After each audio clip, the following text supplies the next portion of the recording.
Mais uma edição para você do Shopcast, aqui direto da Di Pietro, a melhor pizzaria de Sergipe. E o Shopcast de hoje recebe Abacuque Villacorte, um jornalista, político, diplomado, com muita experiência. Seja bem-vindo. Obrigado pelo convite.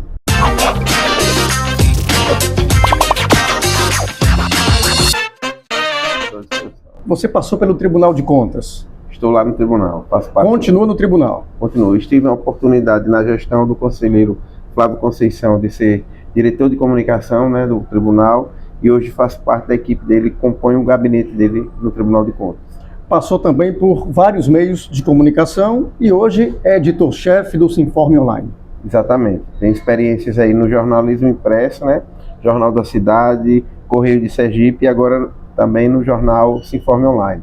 Vamos conversar sobre política? Vamos, fique à vontade. Eu vou tomar o chopp. Abacuque não está bebendo cerveja nem chopp, mas tem um uísque que Alain, proprietário aqui da Di Pietro, preparou exclusivamente, especialmente para Abacuque. Então vamos brindar para começar o bate-papo. Vamos lá. Saúde. Sobre o cenário político atual. As próximas eleições estão batendo na porta. O momento político, os bastidores, os burburinhos já, a coisa já está bem aquecida, O governo do estado já tem sua chapa já lançada pelo governador, O governador Fábio Mitidieri. Tem Jefferson Andrade como vice, tem Rogério Carvalho agora senador da República como pré-candidato à reeleição e tem o ex-deputado André Moura como também pré-candidato ao Senado. Da mesma forma, a oposição vem aí ensaiando uma chapa, Valmir de Francisquinho, pré-candidato a governador, mas também tem os nomes do senador, ex-senador Eduardo Amorim e do delegado ex-secretário André Davi, São alternativas que podem compor essa chapa do Senado, A única dúvida ainda está no nome da vice ou do vice, O nome que está sendo colocado aí, pelo menos que tem sido muito especulado, é o nome da superintendente do Sebrae, está afastada do cargo, Priscila Filizola. Tem também o nome de Ricardo Marques, nosso colega jornalista, é pré-candidato ao governo do estado, o Rodrigo Valadares, deputado federal, como pré-candidato ao Senado. A coisa está muito acirrada a gente já percebe nos bastidores, já percebe nas redes sociais, já percebe também nos programas de rádio e alguns veículos de comunicação. As entrevistas, nesse momento, nesse período político, geralmente começam a ficar mais quentes, Os debates começam a ficar mais acalorados, É preciso prudência aos pré-candidatos, até porque a população que está do lado de lá, ela está querendo acompanhar o quê? Propostas, está querendo acompanhar o que cada candidato, o que cada pré-candidato tem para apresentar à sociedade. Mas a gente já percebe um acirramento de ânimos aí entre eles. A chegada de André Davi para o Senado bagunçou o cenário? Completamente. André Davi é um nome que era um nome que vinha sendo trabalhado como pré-candidato a deputado federal, Era um nome que para muita gente era um pré-candidato já eleito. A meu ver, ele deu uma demonstração de grupo, se postou como um homem de grupo, dentro de umas divergências internas que existiam dentro do próprio agrupamento de oposição. Ele aceitou o desafio de ser pré-candidato ao Senado para garantir a unidade do agrupamento, do projeto político dos republicanos, que já vinha sendo muito perseguido pelo governo. A gente percebe aí uma busca de última hora de tomada de partidos para tentar fragilizar esse projeto político que hoje é liderado pelo pré-candidato a governador Valmir de Francisquinho e pela prefeita de Aracaju, Emília Correia. E André Davi, como pré-candidato ao Senado, virou a grande novidade do cenário político, pelo menos por enquanto. Ele se tornou não só a novidade, mas despontou. A gente percebe, já teve pesquisa valorizando o nome de André Davi como um nome, uma grande surpresa, uma grata surpresa aí. Eu, até como jornalista, como colunista político, já coloquei que dá a entender, pelo menos a percepção que a gente tem de rua, que o nome dele está tendo um avanço maior até do que teve Alessandro Vieira em 2018. Lhe surpreendeu? Surpreendeu. Foi um grande fenômeno em 2018, Alessandro, naquele momento que Alessandro cresceu nos últimos 15 dias de eleição.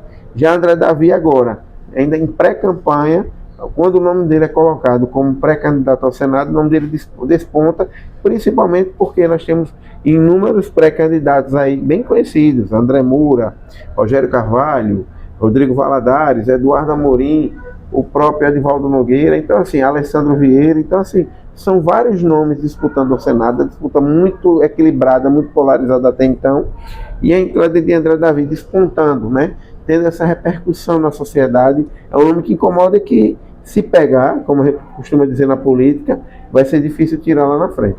Se as eleições fossem hoje, estamos no mês de abril, quem seriam os eleitos para o Senado, em sua opinião? Se as eleições fossem hoje, claro que tudo pode mudar. O nome de André Davi, na minha leitura, ele atrapalha o projeto político de Rodrigo Valadares. Ele é muito competitivo ali com Eduardo Amorim dentro da oposição, né? Ele, aparentemente, como se torna uma novidade, pode surgir como algo novo, né? Que desponta na oposição.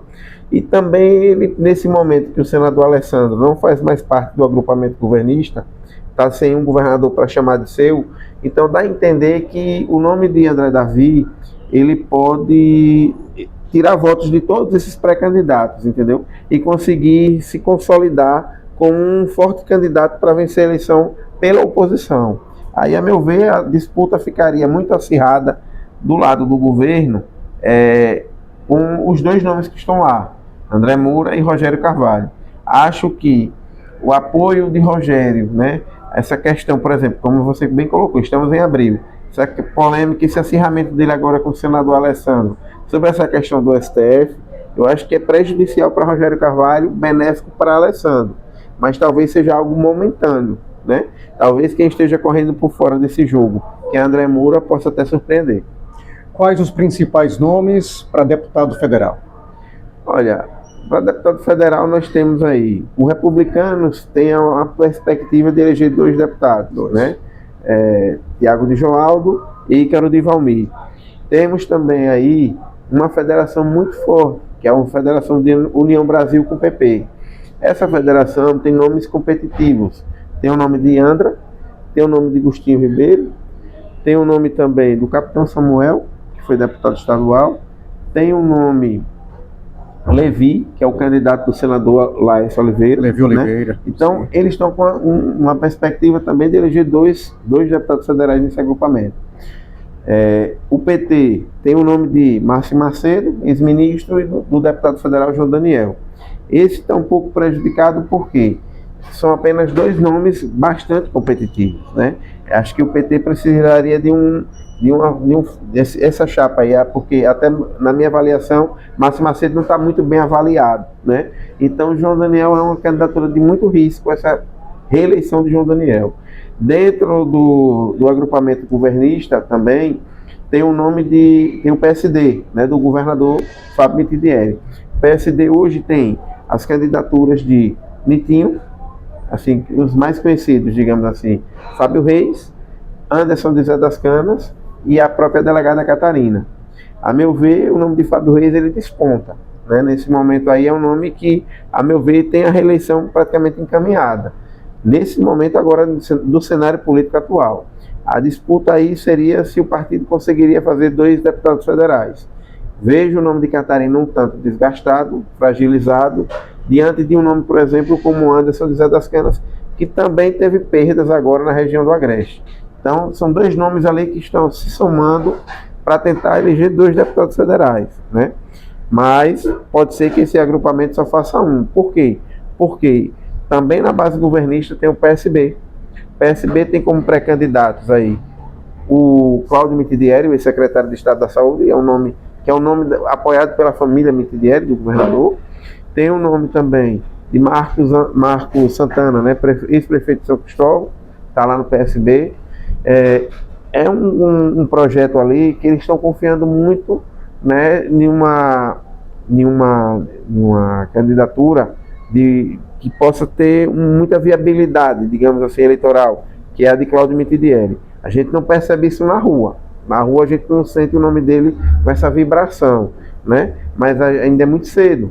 Lá na frente, com os apoios que ele vai ter, que ele já tem, pode ser que ele consiga consolidar e ter uma votação absurda, como a gente já viu em outros projetos, em outras candidaturas no passado, e aí o partido pode fazer 1 e pode chegar até fazer 2. Mas vai depender muito, vai ficar muito refém desse nome de Cláudio Mitidieri. Abacuque Vila Corte é natural de onde? Sou filho de Aracaju, né? moro bastante conhecido aqui em Aracaju como Moreno do Augusto Franco, né? Fundador do Conjunto Augusto Franco, são 43 anos, quase 44, morando lá no conjunto, e com muito amor, muito carinho pelo Estado de Sergipe, né? Muita paixão e muita defesa pelos interesses do povo de Sergipe. E há quanto tempo você atua na área política? Na área política já são mais de 20 anos trabalhando, acompanhando os bastidores. Já fui assessor de comunicação, né? Trabalhei na assessoria de comunicação, na realidade, da Assembleia Legislativa por vários anos, 17 anos. Durante esse período, além de trabalhar diretamente para casa, trabalhei para inúmeros deputados estaduais, já prestei assessorias também para deputados federais, para senadores. Já trabalhei também, tive a oportunidade, que para mim é uma oportunidade única na vida, tive a oportunidade de trabalhar com o ex-governador João Alves Filho, né, que foi um grande, talvez o maior governador da história desse estado, na minha avaliação, e além de outras experiências profissionais, né. No campo da política, como jornalista, acompanhei várias campanhas, várias eleições, vários projetos políticos, tanto como jornalista como com assessor. Então, a gente teve a oportunidade de vivenciar muita coisa nesses bastidores ao longo de muitos anos. E hoje a gente percebe uma renovação na política de Sergipe. E o que o levou a isso? Eu tive a oportunidade. Eu sempre tive esse carinho pela política, sempre tive disposição, sempre gostei de participar de campanhas políticas, de me envolver, de pedir voto para esse candidato ou para aquele. Isso desde pequeno, desde muito novo. Sempre gostei de me envolver nesse processo político, né? Principalmente o processo eleitoral, né? E aí, como jornalista, já trabalhava, já gostava dessa parte política, mas trabalhava diretamente em outras áreas, né? Quando no Correio de Sergipe eu já tive a oportunidade de trabalhar na área política, surgiu uma vaga, eu trabalhava em outro jornal. Vindo do Jornal da Cidade para o Correio de Sergipe, surgiu uma vaga para trabalhar na área política. Desde então eu abracei essa oportunidade e consegui focar e crescer profissionalmente dentro dessa área. Sendo que antes disso eu já trabalhava com campanhas, acompanhando políticos, tudo, mas eu não tinha oportunidade de escrever na área, né? Naquela época era jornal impresso, rádio ou televisão. Você não tinha rede social como você, vibrante, atuante como tem hoje, né? Então foi quando eu tive a oportunidade para poder escrever. Dali em diante a coisa desandou. A coisa progrediu. Progrediu. Perfeito. Fábio Mitidieri, Valmir Francisquinho, como é que você analisa essa disputa e o cenário atual de Fábio Mitidieri? Em uma entrevista recente, tratando exatamente desse tema, um colega nosso fez mais ou menos esse questionamento. Eu disse, olha, na minha avaliação, Fábio Mitidieri é um governador que tem entregas, que tem feito algumas ações, tem pontos positivos do governo dele, mas Fábio não é uma figura popular, não é um governador carismático, né? Como a gente já viu aqui, figuras populares como a gente teve, como João Alves Filho, mais recentemente, o próprio Marcelo Dedo, né, que não estão mais aqui entre nós. Já Valmir Francisquinho, ele é uma liderança extremamente popular, né, uma força que vem do povo. Já demonstrou, né, essa vontade, esse desejo popular na eleição de 2022, quando ele teve aproximadamente 460 mil votos. Isso é muito expressivo, né? Fábio, naquele momento, né, contabilizando os votos, né? Fábio ficou em terceiro lugar, foi beneficiado pelo impedimento de Valmir Francisquinho, e no segundo turno contra Rogério, por conta de questões políticas e uma série de fatores, houve uma grande virada. Também Fábio foi muito ajudado, pessoas que se somaram para ajudar o projeto de Fábio naquele momento. Os bolsonaristas aqui, principalmente na Grande Aracaju, foram decisivos para Fábio ganhar aquela eleição. Então, naquele momento ali, Fábio, houve uma grande união de forças para que Fábio vencesse a eleição. Hoje o cenário é outro. Fábio é um governador contra Valmir. Quando se esperava que Valmir estaria impedido e não disputaria essa eleição, Valmir vem, consegue um efeito suspensivo dado pelo STJ, que até agora não conseguiram. Muita gente especulou que derrubaria essa liminar, que essa liminar poderia cair a qualquer momento, não caiu até agora, né? Já estamos em abril, e Valmir agora já renunciou ao cargo de prefeito de Itabaiana, já está livre para poder fazer caminhadas, para poder fazer sua pré-campanha, como qualquer um, entendeu? Está caminhando, está conversando com o povo, está ouvindo os anseios do povo, e é uma figura, por ser uma figura extremamente popular, a meu ver, ele vem crescendo cada vez mais, né? O nome dele vem ganhando densidade eleitoral, densidade política, por esse lado popular dele. Fábio Mitidieri atravessa um momento de amplo desgaste, principalmente por conta da Aiguar, né? Essa privatização de parte dos serviços da DESO para a Aiguar foi trágica para o governo Fábio Mitidieri. Será que ele consegue resolver? Eu acho que foi apenas uma jogada política que vai tentar dizer alguma coisa positiva para a sociedade. Havia talvez uma cobrança para que o governador desse um retorno, uma resposta à sociedade. Acho que ele apenas dizer que vai resolver, mas no momento que a própria Aiguar se posiciona dizendo que é algo que só vai se resolver com 4 ou 5 anos, né? O governador parece que joga para a torcida para tentar, talvez, minimizar o desgaste que ele está sofrendo hoje, né? É questão de estratégia política. Respondendo a sua pergunta, hoje a Aiguar está contratando técnicos da DESO para dar assistência ao trabalho dela, que a Aiguar não conseguiu resolver o problema. Então, já respondendo a sua pergunta, eu não acredito que ele consiga resolver isso em curto e médio prazo. Isso é algo que vai se resolver com bastante tempo. Acho que a venda, né, da forma como foi feita, foi assodada. Acho que talvez não fosse necessário, né, mas isso já é são águas passadas. A gente não vai conseguir reverter isso agora.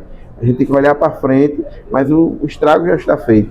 Como a prefeita Emília colocou recentemente em uma entrevista, o grande responsável por tudo isso, por todo esse caos, é o governador Fábio Mitidieri. E agora é muito complicado ele chegar como se fosse o cara que vai resolver o problema que ele mesmo criou. A renovação na Alesi será de quantos por cento? Em sua opinião, claro. Olha, geralmente, depois que acabou o instrumento da coligação para proporcionais, né, deputados federais e deputados estaduais, ficou quase que uma roleta russa, né? A gente não sabe precisar, a gente sabe que tem nomes que são favoritos, mas a gente não tem mais aquela coisa de que, às vezes, um candidato bem votado, assustadoramente bem votado, ele vai eleger muitos outros não bem votados. Quem seria esse candidato hoje? Hoje a gente não tem, não tem o nome, tá? Acho que eu vejo muito equilibrado, né? Eu acho que a Assembleia, geralmente, ela gira em torno de renovação de 60%. Há sempre a renovação em torno de 50% a 60%. É muito complicado para um cidadão comum, eu acho desigual, ele tentar ir para uma disputa, por exemplo, hoje, contra um deputado estadual que tem emendas, que tem toda uma estrutura, né, para poder competir, né? Um candidato que, né, campanha não se faz campanha de graça. Campanha, por mais que você seja um cara correto no gasto, né, na aplicação do dinheiro de uma campanha eleitoral, você tem uma despesa, você tem que montar uma estrutura, uma equipe, tem toda uma despesa. E muitos candidatos não têm condições de ter essa estrutura. Isso já é um ponto, um aspecto desigual, né? Porque aí um deputado estadual que tem uma condição financeira ou que tem uma estrutura financeira já também, né, dando sustentação ao mandato dele, ele vai ter uma equipe, né, que vai poder trabalhar e desenvolver aquele trabalho, né, desenvolver até o mandato dele, para que ele possa chegar muito mais longe do que qualquer outro candidato, né? A gente tem que apostar em quê? No convencimento da população que ela tem que apostar em nomes novos, tem que buscar renovação, tem que apostar em realmente, não quer dizer que só que são os novos que vão resolver o problema das questões políticas de Sergipe. Tem muita gente boa que já teve passagem pela Assembleia, ou que ainda está lá. Por exemplo? Que pode... Geórgio Passos é o nome, né? Meu ver, Geórgio Passos é um grande parlamentar, um parlamentar de oposição, que tem coerência, tem credibilidade, né? Nunca despontou com grandes votações, mas ao mesmo tempo é um parlamentar que tem, acho que tem um respeito tanto da oposição quanto da situação. O próprio governador Fábio Mitidieri já elogiou, já reconheceu o seu trabalho. O ex-governador Belivaldo Chagas recentemente falou em uma entrevista que respeitava muito o trabalho dele na Assembleia. Acho que é um parlamentar que trabalha para o povo, né? Não tem essas vaidades, que tem serviços prestados. É um candidato que, a meu ver, um pré-candidato que acho que tem grandes chances de se reeleger. Mas, assim, a gente tem que ver também quem está se propondo a chegar na Assembleia, né? Hoje em dia, sem essas coligações, a coisa está muito na mão dos donos dos partidos, né? Hoje a gente percebe o seguinte: monta-se a chapa dentro de um partido para quem vai tentar unificar todos que têm mandato. Quando eu falo que é uma roleta russa, é o quê? Você tem 5 mandatários e coloca todos no mesmo partido. Aquele partido não vai eleger 5 deputados, ele vai eleger proporcionalmente 3 ou no máximo 4. Alguém vai sobrar. Eis a roleta russa. E aí, será que alguém de fora vai ter chances de entrar num confronto direto contra 5 deputados estaduais com mandato com estrutura? E dos 5 que têm mandato e estrutura, digamos que o partido eleja 3, alguém vai sobrar. Então aí é um processo que vem continuado, que já vem desde 2020, né, com o fim das coligações, que há uma perspectiva lá na frente de que no país a gente tenha uma quantidade de partidos políticos menores, né? Porque o Brasil chegou a ter mais de 30 partidos políticos e ainda surgindo novos, né?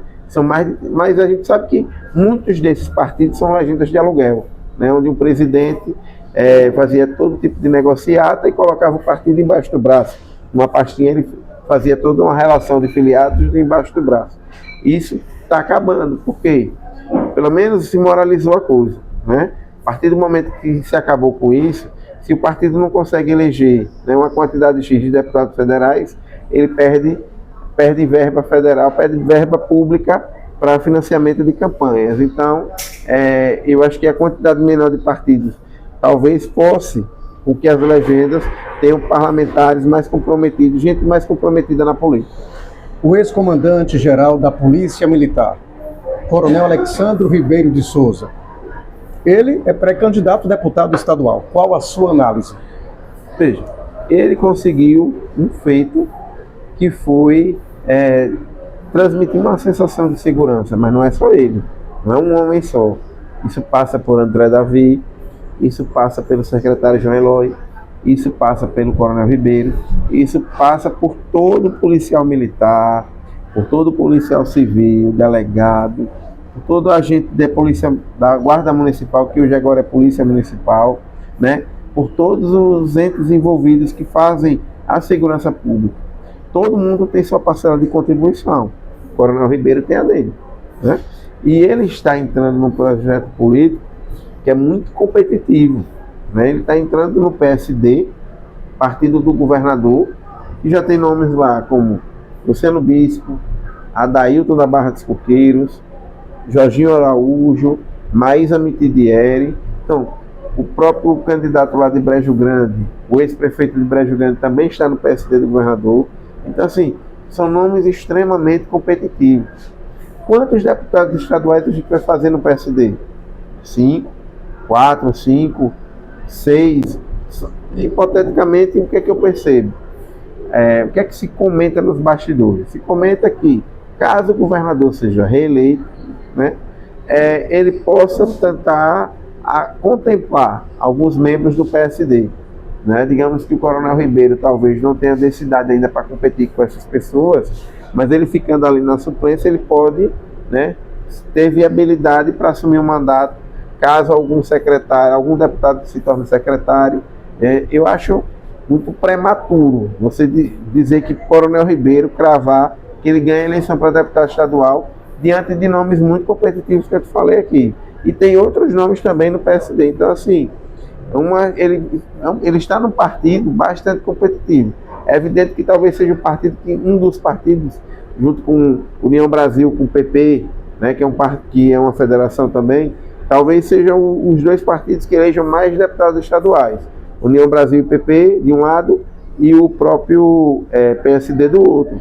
Mas eu acho muito competitivo, por mais que o Coronel Ribeiro venha fazendo um bom trabalho, né, que fez no comando da polícia, para ele entrar num enfrentamento direto com pessoas como essa. A impressão que passa é que talvez ele possa fortalecer essa legenda, para que a legenda eleja mais deputados estaduais. Para a gente finalizar, o que é que você acha sobre Ricardo Marques? Eu achei... Acabou saindo do grupo, da situação hoje é a oposição.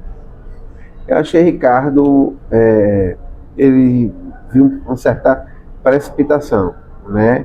Tenho acompanhado algumas declarações dele, entendo que ele tenha se sentido isolado, rifado dentro do agrupamento, né, da Prefeitura de Aracaju, mas acho que Ricardo poderia ter explorado mais o diálogo.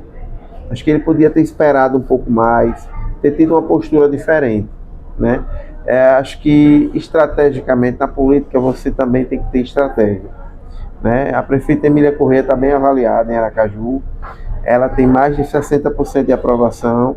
Ricardo foi eleito para ser vice-prefeito de Aracaju e ele tinha que se comportar e se portar como vice-prefeito, né? Acho que Emília Corrêa é a prefeita eleita pelo voto popular. Não estou aqui nem subestimando, nem diminuindo, nem menosprezando o Ricardo Marques, mas acho que ele, a partir do momento que ele se colocou à disposição para ser o vice, ele tinha que se comportar como vice, né? Ele tinha que ter uma postura diferente.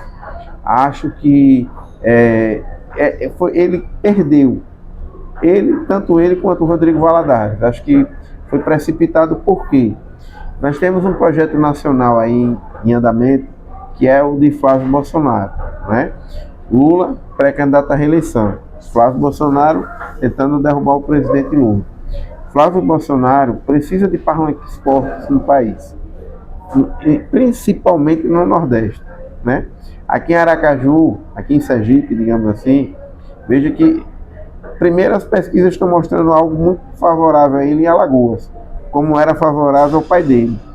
A gente já vê um cenário, né, muito pelo desgaste do PT na Bahia, até pelo cansaço também, já favorável a ele.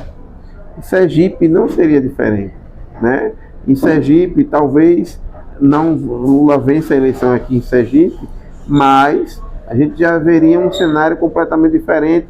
É uma proposta nova. Flávio é um candidato, não é o Jair Bolsonaro. Flávio Bolsonaro tem identidade, tem CPF, tem vontade própria, tem luz própria, e está mostrando isso, está crescendo nas pesquisas. Então eu acho que quando o Rodrigo, e principalmente Ricardo Marques, né, abraçam um projeto de oposição, mas um projeto independente, eles estão pensando em si, mas eles não estão pensando num projeto macro de oposição, que seria liderado por Flávio Bolsonaro. Eles se enfraqueceram politicamente? Sim, porque no momento que Rodrigo Valadares, né, tinha uma reeleição encaminhada para deputado federal, mas que fosse disputar um mandato de senador da República, né, ele precisava de apoio político, né? Você não pode abrir mão de uma prefeitura de Aracaju, né? Rodrigo, ele enxergou, acho que primeiro ele se precipitou naquele movimento que ele fez junto ao PL, né? Se ele faz parte de um agrupamento, e ninguém vai questionar que em Sergipe a figura mais lembrada, próxima aos Bolsonaro, é Rodrigo, né? Isso é inegável. Só que Rodrigo se precipitou naquela ânsia de pegar o comando do PL, sem dialogar, né? Acho que foi um erro dele, né? Ele poderia estar muito bem avaliado hoje. E segundo, como estava no passado. E segundo, eu acho que Ricardo, pela postura dele, por não se comportar, né, não se portar como um vice-prefeito, né, não respeitar, no caso, a liderança da prefeita, eu acho que Ricardo, quando ele acompanhou esse projeto de Rodrigo, ele se prejudicou mais ainda.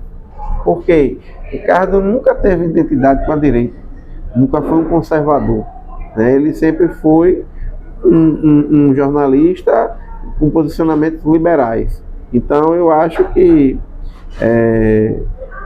muito forçação de barras, com todo o respeito que eu tenho a Ricardo, que é meu amigo, mas eu achei muita forçação de barra Ricardo ser um pré-candidato a governo com um discurso muito conservador. Ele não transmite isso para a sociedade, né? Tanto que o nome dele não consegue, a gente não sente isso nas ruas. É um nome muito conhecido, né? Mas que por falta de estratégia, voltando à questão da estratégia, acho que por falta de uma estratégia política bem colocada, bem posicionada, eu acho que ele está muito prejudicado, e na próxima eleição acredito que não terá êxito esse ano e terá muita dificuldade na eleição de 2028. Abacuque, Muito obrigado pela presença. Eu agradeço a oportunidade. Eu acompanho sempre o seu trabalho. Inclusive, quando o Abacuc chegou aqui na Di Pietro, Alan, que é o proprietário, também disse que acompanha você e o elogiou bastante. Obrigado pela presença. Obrigado, agradeço a todos que fazem a Di Pietro aqui pela oportunidade também, a você pelo convite do Shopcast aqui, estou à disposição. E a gente vai voltar a conversar mais para frente, né? Quando a campanha estiver mais acirrada, quando a gente perceber que o cenário político está já mais definido, né? Porque hoje a realidade é importante você deixar bem clara essa mensagem para quem está ali assistindo. O cenário político de Sergipe hoje é mas as convenções partidárias vão acontecer entre o final de julho e início de agosto. Até o início de agosto, todo esse cenário que a gente está vendo hoje pode estar modificado, pode estar alterado. Algumas pessoas que são pré-candidatos hoje, podem desistir lá na frente. Um partido que faz parte de um agrupamento hoje, amanhã pode fazer parte de outro agrupamento. Então, eu acho que a gente precisa ter um pouco de cautela. Mas lá na frente a gente vai ter novidades, a gente vai ter um cenário mais definido e a gente vai ser mais ainda incisivo e objetivo nas posições. Esse conteúdo está disponível aqui no Instagram e também no YouTube. Obrigado pela audiência.